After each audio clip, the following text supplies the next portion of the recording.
এইমাত্র অপবিশ্বাসকে নতুন লুকে দেখা গেল ইতিমধ্যে হাঁটতে। এই নিয়ে বিস্তারিত জানতে ভিডিওটি না টেনে দেখতে থাকুন।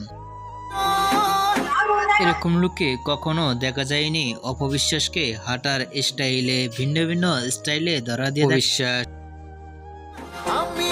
ভ্যানিটি ব্যাগ হাতে করে নিয়ে দেখা গেছে অপবিশ্বাসকে অসাধারণ লুকে হাঁটতে। অপবিশ্বাসের জামার ডিজাইনটি অনেকটা সুন্দর লাগলো অপবিশ্বাসকে এই লুকে। ভিডিওটি মুহূর্তের মধ্যেই সোশ্যাল মিডিয়ায় ভাইরাল। অপবিশ্বাসের হাঁটার স্টাইলটি দেখে আপনাদের কি মন্তব্য নিচে কমেন্ট বক্সে জানিয়ে দিন। নিত্য নতুন ভিডিও পেতে চ্যানেলটি সাবস্ক্রাইব করে পাশে থাকা বেলটি বাজিয়ে দিন। পুরো ভিডিওটি দেখার জন্য অসংখ্য ধন্যবাদ।